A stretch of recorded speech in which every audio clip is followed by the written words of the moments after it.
definitely into qualifying. Average speed is 140 kilometres an hour.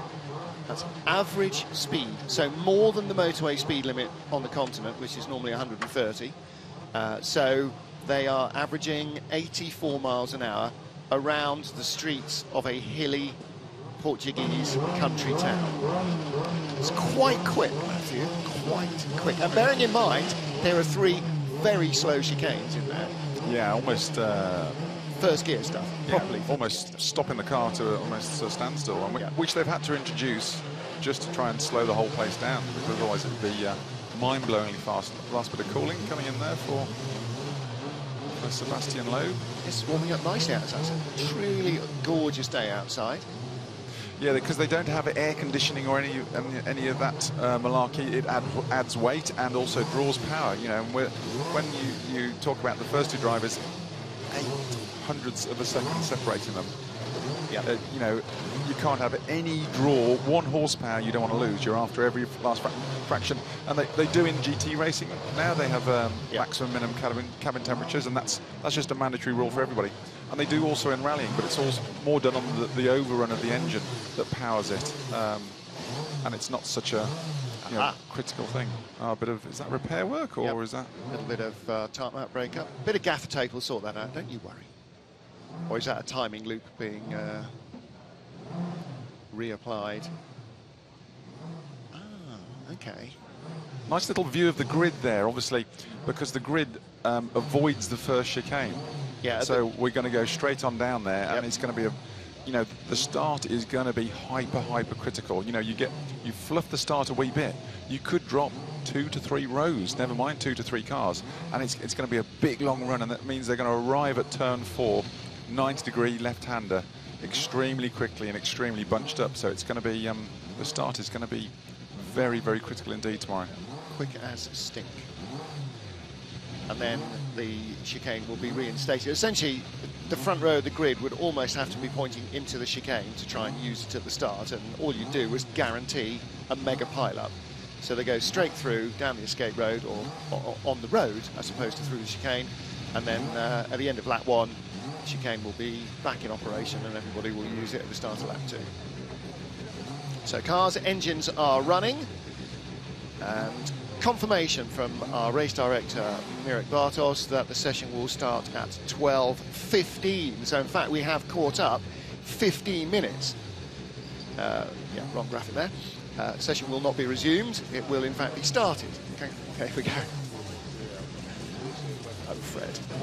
To be you owe everybody in the paddock.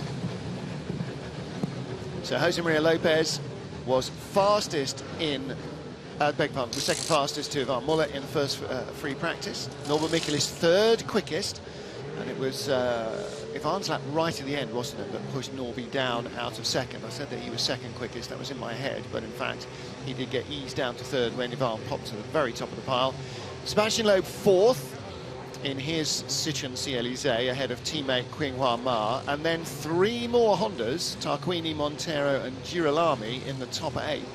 So all 4 Hondas and 4 Citroëns in the top 8. Just thought I would try and catch up with Yves. What are your thoughts on Villarreal circuit? It's for sure quite tricky and difficult to know how it will really happen during the race for the moment. It was really dirty at the beginning of the weekend, and the times are improving. But, okay, I think it will be something nice. Where do you think that Ivan can find up this extra time? Oh, the Ivan, for the moment it's quite difficult to take the times we have, because you have a lot of overtaking, and all our drivers were in a position that they were not able to do a perfect lap for the moment. Then I think it's the same for the other cars, and they are doing sometimes very good sector, and the sector who is following is very bad. Then I think it will be for sure the most difficult during the qualifying is to be able to have a clear lap. Yeah, we've heard from Pachito and Ivan about the circuit. What's Seb's views on it? Yes, for sure. Seb is, how can I say, quite maybe more in something that he knows, coming from the rally. In the past, in Pau, he was always doing very good times, and maybe his feeling is better, and it's more easy for him. Great stuff. Session's about to start. Thanks, Eve.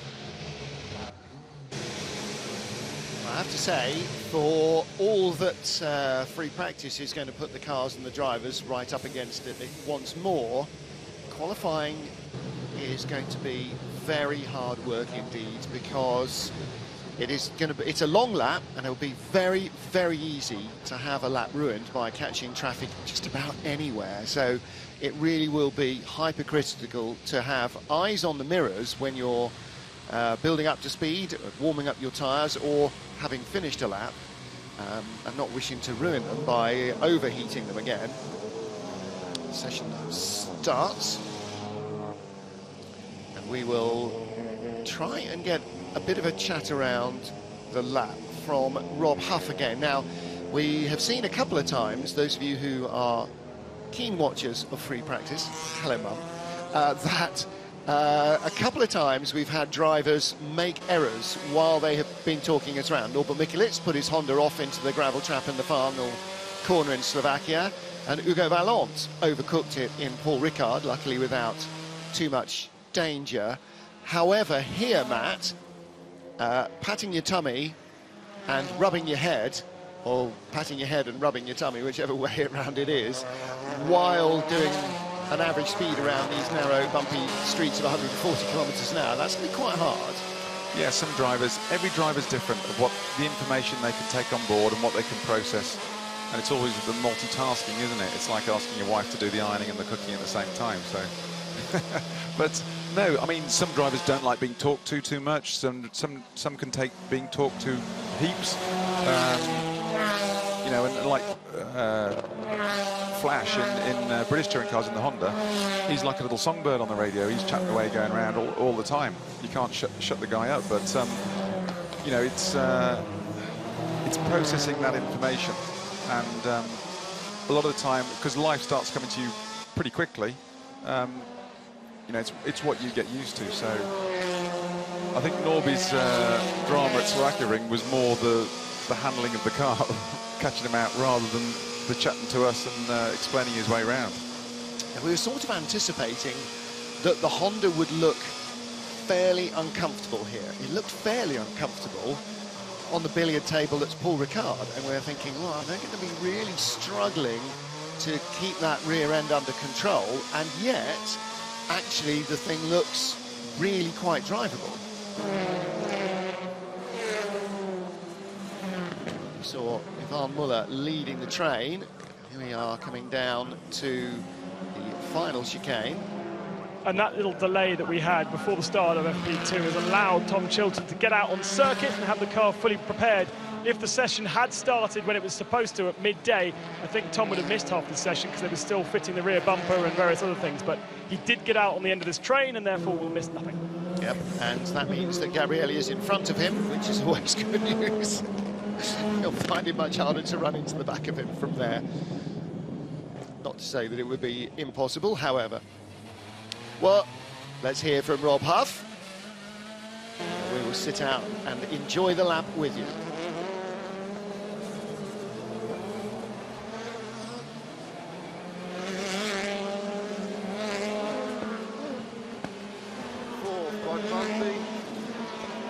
Flat in fifth gear in quali, that corner down to third, round to the left-hand side, into the power, plenty of room on the exit, back to the right-hand side, up the hill, tricky braking up here, down to second gear, bit of lock-up, get on the power, Coronel almost in the barrier in front of us, up to third, up to fourth, short shift, understeer, get on the power, watch the barrier on the exit. Difficult to even breathe around this track. You're holding your breath so much. Brake down into fourth, into the apex. Gets Alco, bit of understeer, bit of oversteer. Back to the left side. Get into the curve, but don't touch it. Back to the right. Alco everywhere, just skimming them. Using as much room as possible. Hard on the brakes, tight. Nasty little chicane here. really ridiculously tight. Get it back to the left, avoid the barrier on the exit. Short shift to second, up to third. The run down the hill through the fast slalom right into the apex. Get on the power, miss the barrier on the exit. Cars on the back straight, Honda in the way, get out of the way. Thank you, Gabrielli. Almost flat through the left. A little tickle off the throttle on this lap, I think. And then hard on the brakes, power again, brake again, tight chicane. Second gear, get it stopped in. Miss all the Arcos. Coronel and Michele is playing some games in front of me here. Fast right, very easy to miss the apex here. A lot of understeer through the left. Hard on the power. Is Coronel going to get out of the way? I doubt it. You never know. Hard on the brakes into the last corner. Down to second gear. Tommy's held us up a bit here, as you'll see. He's resetting himself for a lap on the power across the line.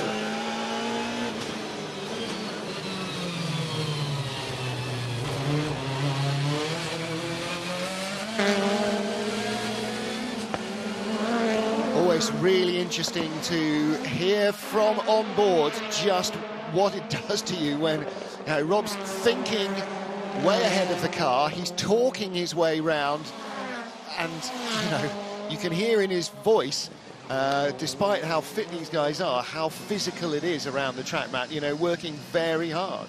You know what, I mean, we've got circuit maps here in front of us and everything, and we're there, and we've been around the circuit and looking at it all, but I still, I liken it to the Nürburgring in one respect, because there's so many sections which are very, very similar. The drivers coming across, either it be the chicanes, the fast rights, or whatever, and it's piecing those sections together, especially when it's big commitment and there's blind corners. It's easy to get it wrong or piece them together in the wrong order, and then you're going to end up in a bother. In a proper pickle, he really will be. Fast lap last time round, and this as he trail breaks his way down into the chicane. Only just missed the barrier, Sebastian Loeb there, but that's enough. Norby has gone faster, but Loeb is still the fastest man at the moment. Norbert Michaelis with the fastest first sector. Actually, interesting what Yves Maton was saying about stringing the sectors together, because we saw the fastest lap from Ivan Muller. At the end of sector 2, he was 7/10 down on the fastest lap, and yet by the end of sector 3, had fired in the best lap. And we heard Tom Chilton saying, all right, you can lose 8/10 per chicane. Well, even if you're not, it's very easy to lose 1/10 of a second or 2/10 of a second per chicane. Jose Maria Lopez goes fastest. Michaelis 2/10 away in the second sector. The third sector, he comes across the line. Fourth fastest, stayed 2/10 back. Yeah, they're still a second shy of where Muller and Lopez ended up in FP2 earlier this morning. Yeah. Just coming through on the internal is confirmation of a reprimand for Gabriele Tarquini for the FP2 clash. Okie dokie. So, and also Stefano D'Aste was fined 900 of your euros for speeding in the pit lane during FP1. So obviously FIA trying to help the Greek bailout there by bailing out the pockets of Stefano D'Aste. now Girolami getting offline, which will... You actually don't want to do it, you want to pick your place, but you've got to get out of the way, because you can see the dust and the dirt, the debris will all be it collects offline, so that your hot, sticky, slick tyres suck all that up. You can see that Citroen's moving around a lot under the bumps, isn't it? Yep. Well, it's a longer wheelbase car, and I wonder whether that's part of Chevrolet's problem as well. It's normally the Citroen is one of the best over the undulations and the bumps, but they do seem to be, moving around as much, if not more, than the other cars. I wonder if they're having to run it a bit looser, more rear ride height to get that roll to help it turn, especially in those chicanes. Its traction is beyond measure. However, as Lopez goes fastest of all, Muller goes second fastest, Loeb comes back in. When he started that last lap, he was fastest, and now he's third. But once again, look at the split times. Pachito has found a massive amount in the middle sector that no one else can find. Half is 8/10 off in that middle sector. Oh, he's lost a second in the middle sector, but Muller was 8/10 off as well. Yeah. And Muller's gone second, and he's only a 10th shy. So Muller is a lot faster in sector 3, but a lot slower in sector 2. It's an interesting balance, isn't it? And you know, as I was just saying, we saw that with his fastest lap in FP1, 7/10 of a second away by the end of sector 2. So he's found very nearly a second on anybody else in sector 3, which is a chicane, a couple of tight rights, and a roundabout. You know, I mean, it beggars belief that he can find that much time. But Matt, it's that finessing of the curbs and what have you through the chicanes that is going to be the key, because the ballsy hang-on stuff, everybody is going to be doing that at roughly the same speed. You're not going to lose too much there. Where you are going to lose it is by not being good with the curbs. Yeah, obviously you've got the different driving styles of the individuals there. It is a tight pit lane here, isn't it? Yeah, very. You've got the different driving styles of Muller and Lopez and Loeb, all three of them. He was on the limit into there, wasn't he? But also, and you've got the different setups they could be running on the car. So there's a lot of variables. Yes, they're in ostensibly, in inverted commas, identical cars, and the kit they've got available to them is identical. So, but there's a lot of variables, and they'll be working as a team together. Finding the limits of that Honda through there, wasn't he? But I'll tell you what, he's not hanging around, though, is he? Yeah, he's committed. Not hanging around. That's what we want to see. Yeah, and all the Hondas. I mean, you see, again, how is it the car looks actually stable, whereas at Paul Ricard it looked evil? Best front sector for him. Well, this is a more bumpy track. It's quite a different animal they're attacking here. When, you know, it's Paul Ricard is like a mill pond, isn't it? Absolutely. You know, and you, I've said this time and time again, you want different cars to be better in different places, as Lopez again. Yeah, so going back to the Lopez, Demusia needs to get out of the way here. Looks like Girolami's abandoned it now.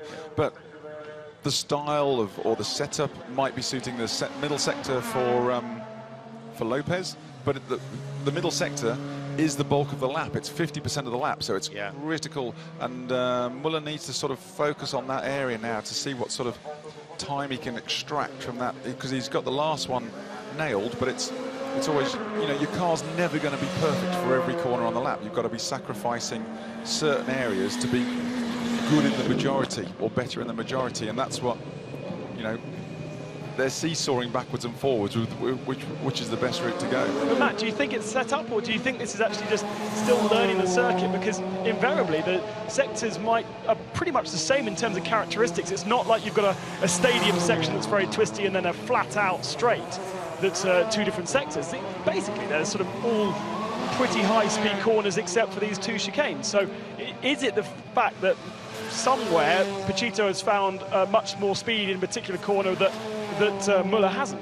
Yeah, I think you're spot on, Bev. I think it's a combination of everything. And, you know, we heard from the lap in car with Huffy, you know, he's feathering out the throttle, and there's a little, you know, I think they've all got a wee bit left in reserve. I think, you know, when we get to qualifying in a couple of hours' time, they get the fresh rubber on, we're going to see a completely different fight altogether, and we're going to see some proper commitment through the high-speed stuff then. You know, it's going to be gloves off, you know, when we get to qualifying, and they're going to be looking for every last fraction of a second and putting the mortgage on the dash, as they say.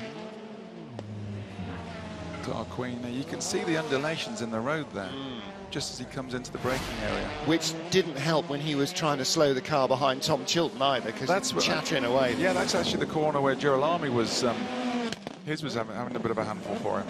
Pachito, Jose Maria Lopez, just set a fastest speed through the speed trap, which is in Sector 1, 226.9 kilometres an hour, which is 140.67 kilometres an hour. 140.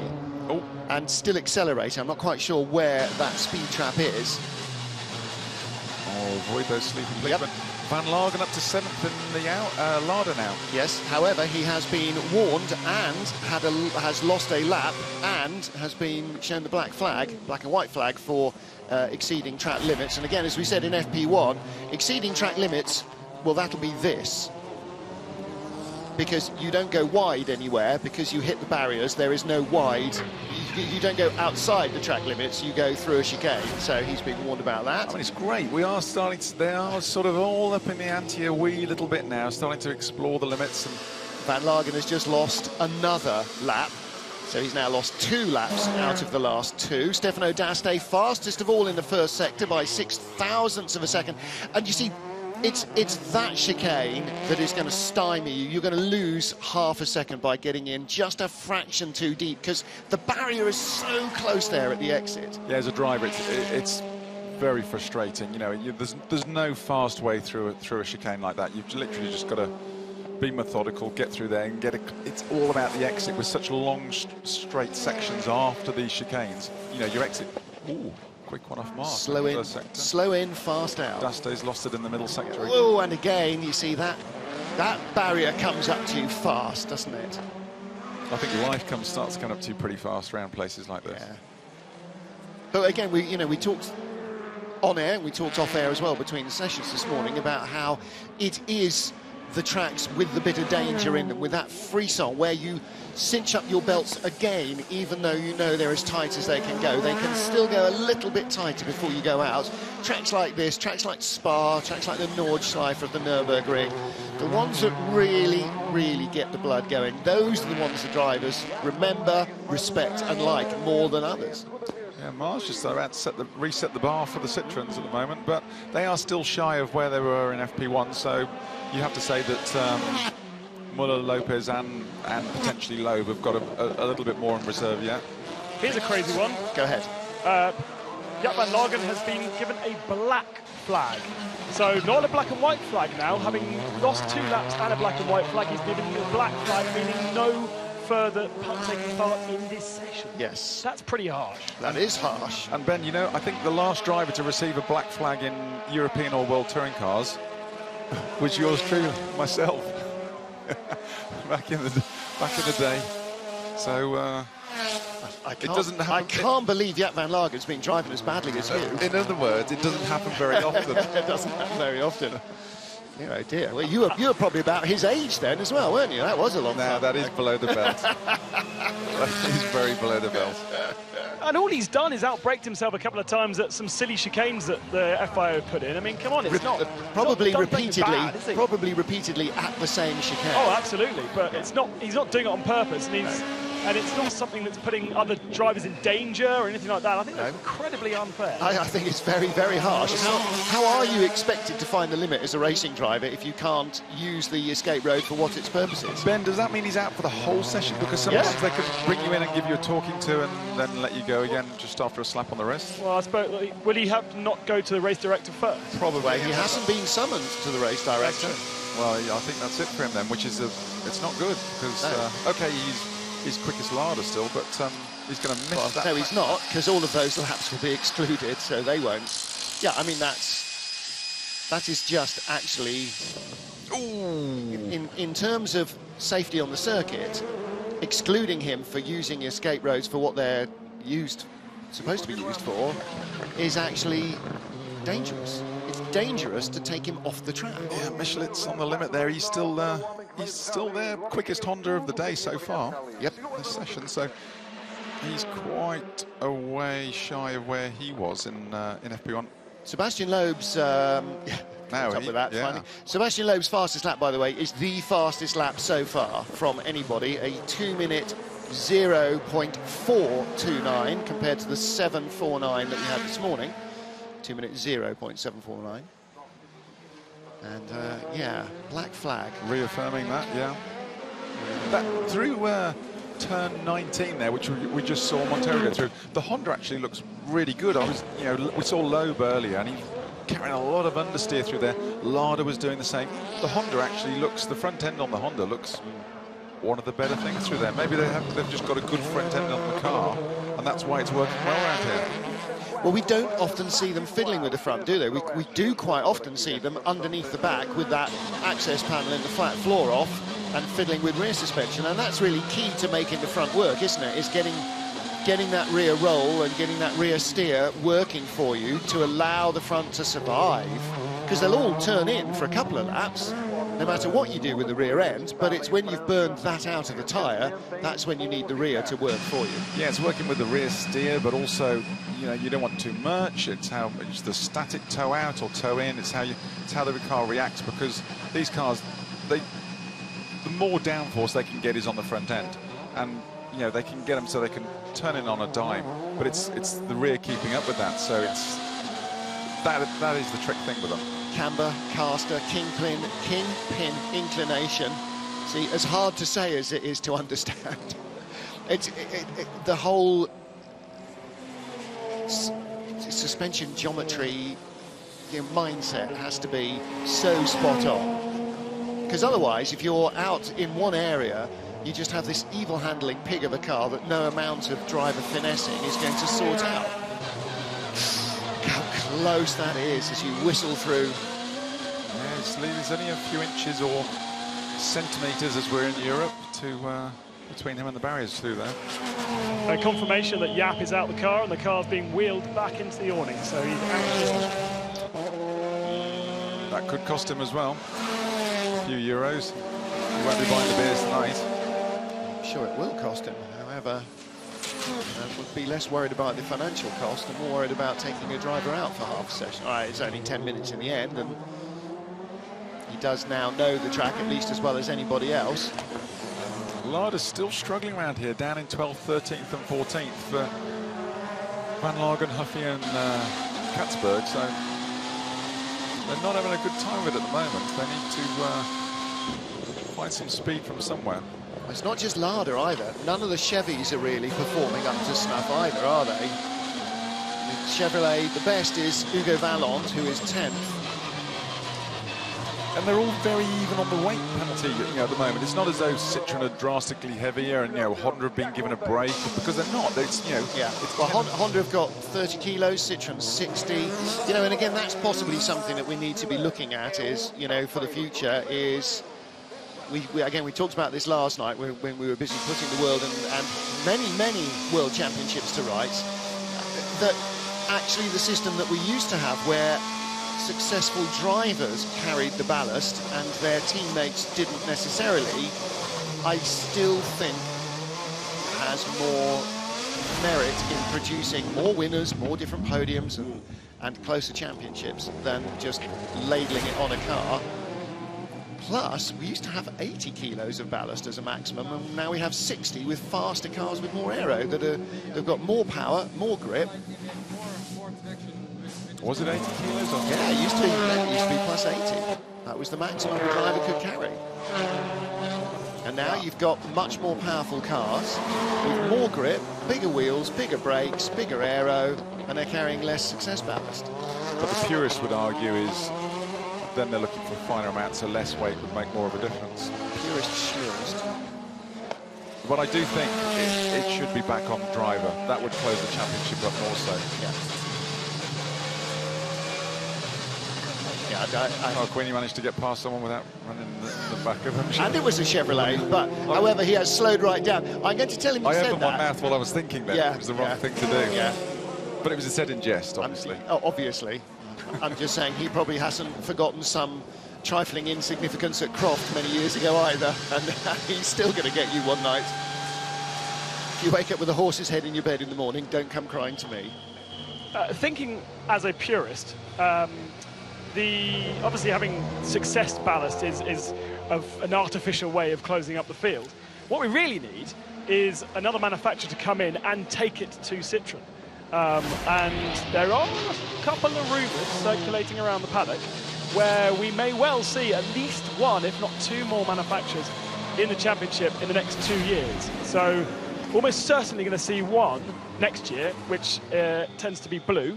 And we might see 3 cars. Will they be up to the level of Citroën, where they're already out secret testing? So they may well be. But there are some very exciting rumours circulating around this weekend, which is sort of what we need, because we didn't have any of that last year. And it just keeps you going and keeps you looking forward to the future. Yes, it does. Sweeping past the vineyards, for which this region is rightly famed, the Douro Valley, the river that runs all the way down to the coast at Porto. This is the major wine-growing region in northern Portugal. It's not all fortified wine as well. The reds and the whites and the rosés here all come from this region too. Most palatable of a sunny evening. Girolami's putting a good lap together here. Good first sector, a lot of scrub there from the tyre. That's it, that's turn 19. He's only got to negotiate the final chicane. Right in the frame. Now, how much fun would it be to see this guy in the top 5 go through into Q3? That would be very entertaining indeed. Where's that going to put him? There you go. 5 thousandths behind Sebastian Loeb. Man. So that is the second quickest lap we've seen so far in the last 24 hours. Oh. I think Lopez might be on a bit of a flyer here as well. Not enough though. I don't know, depends what he finds in Sector 3. If he finds Ivan's magic shortcut through the final sector. Yeah, there have been. See, it does look as though it's understeering more through than the Honda was of Girolami. Using more road than Girolami. Yeah, absolutely was. Ooh! Tell you what, that was a... He likes it loose. Heart-stopping moment, that was. That is... well, that's cost him time, but that was a... Yeah. He arrived there, not short on commitment. 2:37. Well, there you go, that's cost him time. Wow! Holy moly! You remember I said that he'd set the fastest time in the speed trap in Sector 1 at 2:26.9. Qinghua Ma has just gone through that speed trap at 257, not 2:26. That's 31 kilometres an hour faster. Nah, it'll be a misreading, Martin. I can't take that. But I love watching Lopez round here. I mean, you could almost say he's been a bit robotic because he just keeps on putting the performance in and almost boring. But that, I mean, his driving around here and the commitment he's got through these corners is fantastic to watch. It is just awesome. You could just have the camera on him all the time. 2:37 kilometres an hour is the fastest that we've seen in Sector 2's speed trap. Again from Pachito Lopez, that's 146 miles an hour. That's pretty quick round the street circuit. You know, we're saying the average is 140 kilometres an hour, so they are averaging over 80, including these tight chicanes. Oh, it looks a bit clumsy through that. Again, just got in a little hot. That was a little tidier. On board with Thiago, only 600ths of a second away in the first sector. Oh, I'm getting very excited for qualifying already. It could be a good showdown between these guys. This would be properly good qualifying, because this is real edge of the seat stuff. Are we coming up behind? See. Oh, a slow-moving Honda. Ram him up the back, that's the way. That's Thiago's dad. I think that... Yeah. Well, he's still halfway in touch. Now, was Gabrielli looking in the mirrors, or did he get a message on the radio? That's Thiago behind you, not Tom. Now, this is where Lopez was super. Lopez, 2 minutes .155, his fastest lap, so we're still not into the 59s or 159s. Alex was wrong. Yeah, we haven't got to qualifying yet, Ben, and she's still only 1500ths away. And there's that Girolami run was on new tyres, so Pachito's certainly got some time in the bag. But Girolami really laid it down. That was good lap off Montero. Good lap off Montero there. Yeah, good really solid nice. lap. The other thing, I don't know if we're going to have a chance to see it, but the start, or the finish line, sorry, is almost at the breaking point into that final/first chicane. Well, So- presumably then, for lap 1 and at the checkered flag, you go straight ahead, do you? You've got to avoid. You've got to brake as late as possible so you don't slow the car down. But the nose is dipping as the line comes up. So what do you do in qualifying then? If you cross the line at the end of qualifying, You've got to take the chicane, otherwise your time's disallowed. but it's not on your time lap. It doesn't matter. They've already been through it in the driver's briefing. Okay. Which makes Because sense, because obviously- otherwise you'd straight line it. Although actually, frankly, why don't you just let them straight line it after the lap? Let everybody do it. Everybody will do it, obviously. Because then you've got to get people out onto the circuit to remove the cones and put the cones back again. And that's dangerous. And it's going to also mean you've got more momentum going into that first section. Yes, not at the start of At your the lap, end at the end of your lap, Yeah. but then you're slowing down and coming back into the pits. But once the race has started or the qualifying started, the cones are put out and they have to be... Otherwise you're going to go straight through the cones. Well, no, because when we go out in single, in the top 5 shootout, for instance... No, but you've got to start the lap, haven't you, with Yeah. the cones there? No, just start qualifying without any cones there. And Well- just say at the end of your... I suppose, no, when it only works in the top 5 shootout, doesn't it, really, when you are on your own? You know, we were joking about Coronel. We were. And that's what happens when you joke about Coronel. Your radio mic goes off, Ben, so don't do it. Someone from Real Motorsport is just... Yeah, Gabriele Tarquini's sniper is just taking out members of the TV crew until he gets to you, Mr. Neil. So I'm moving away from you as much as my locked the chair door. will allow. I locked the door of the booth when I came in. I'm back. Sorry about that. Tom Coronel just went the wrong way round the roundabout at the final corner. I think he might have been coming into the pits and then Yes. outbraked himself, so Yeah, took the okay. left side. All right. It's a bit daft when they're giving them black and white flags for track limits. OK, they're avoiding the chicanes, but it's actually slower to do it that way. As long as they're not straight lining it and keeping their foot buried. No, Then and nobody is, because what's the problem?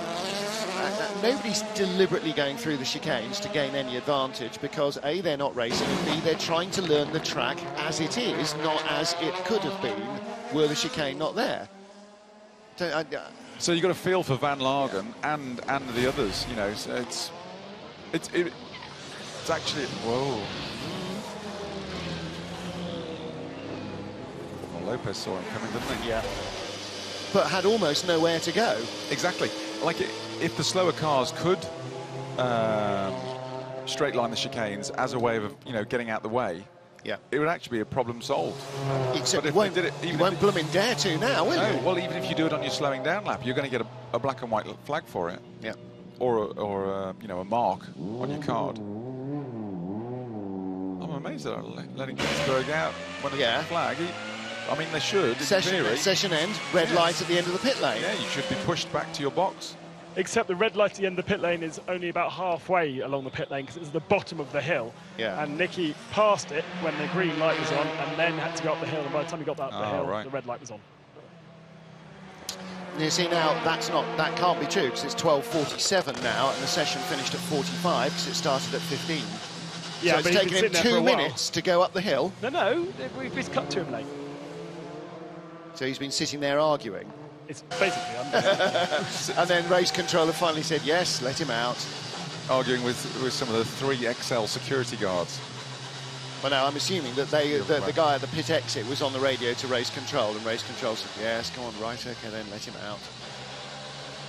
Coming down the hill into the pit lane for World Touring cars. Paddocks all around here. Got a musical conservatory and a theatre here in this little parkland area. So it's a big shopping centre. Big-ish, quite small, at a shopping centre. And of course, lots and lots of private abodes. So Huffy got into P7 at the end of that session, which is Yes. nice for the Lada. Which is nice. Which is nice. But still not quite as stellar as you'd expect. 1.1 back from Lopez's ultimate time. Okay, we've got Lopez on a 2-minute dead .1, and which is 2.5 tenths. I mean, 2.5 tenths of a second is not a lot, but the next bunch of guys, you've got 1, 2, 3, 4, 5 drivers, all within a gnat's hair.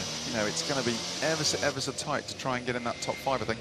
And you've got a few others outside there, Michelitz and co, who are all potentially we haven't seen what they've really got on the card yet. Well, that car being pulled back into the garage, number 68, he's not in the top 5. Ivan Muller. Exactly, there you go. Fastest man in free practice 1, not in the top 5. He's 6th quickest. Nestor Girolami, as you said, he's up there. And Girolami, 5 thousandths slower than Sebastian Loeb. They're 2nd and 3rd. Yeah, but as Ben said, he has used a set of new covers. Yes. New tyres, so...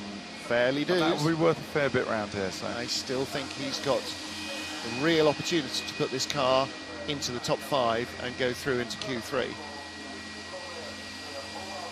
That could be highly entertaining. So is Norby. So, frankly, on the speed of the Hondas at the moment, have Gabrielli and Tiago. All the Citroens have got the pace to get in there, apart from Mehdi Banani, who... Has he turned up today? I think Girolami is going to struggle to match the pace of Michelitz and the 2 Castrol cars, if I'm totally honest. Yeah. Might well be right. However, let's hear from him. 3rd fastest man in free practice 2 is with Alex.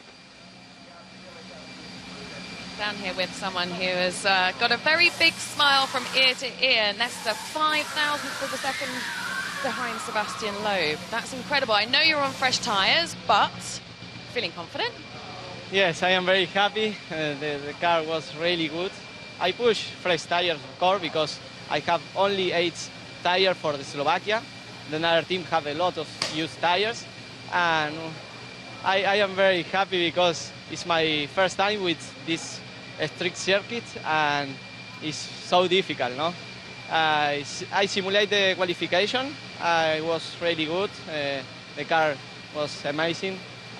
Congrats for the team. And your thoughts ahead of qualifying? I think it's going to be quite an exciting qualifying session. Of course. Qualify will be very, very difficult because one mistake is finish the weekend. And I prefer focus in first step, quali 1 and quali 2, and then we'll go to push the best. Great to see you at the top, Nestor. Big smile on his face, wasn't there? There have been a couple of wide-eyed moments as well on those laps, I would think, because we saw a couple of them. Yeah, it's a big ask for the Nika Racing guys, because it's great having him in the championship, and we've got Ricard as well, but as we were on about earlier, it's continuity, which is one thing they're missing in the team. A driver who's in the car week in, week out, comfortable with everything. Ricard's out for 1 or 2 races, then Girolami's in for 1 or 2 races, or they're just missing that. And of course they missed 2 entire race weekends because Ricard was ill and they didn't have a substitute immediately ready to go. So the first couple of race weekends of the season were a total write-off. They got no running with the car whatsoever. I thought we were going to see Van Lagen writing a check out then. See Van Lagen again studying the map of the circuit. Now where's Tom? That's him. I'm just looking in the timing sheets. He's down in 14th at the moment, which is... Yeah. Well, he was saying yesterday, and again told Alex at the beginning of the session, or the end of the first session, that basically they're beating the power steering pump. The power steering is locking up. It's not going lock to lock quick enough in the chicanes, and he's having to try and heave it round, which is not helping the speed. And that could well be a universal... I think it's a Chevy thing. Cry from the Chevys. But when he's got a teammate who's 1.5 seconds up the road, he won't like that. So now, again, we don't know what tyres they've all been running and one thing or another. And, the proof is going to be in the pudding when we get to qualifying. Yeah.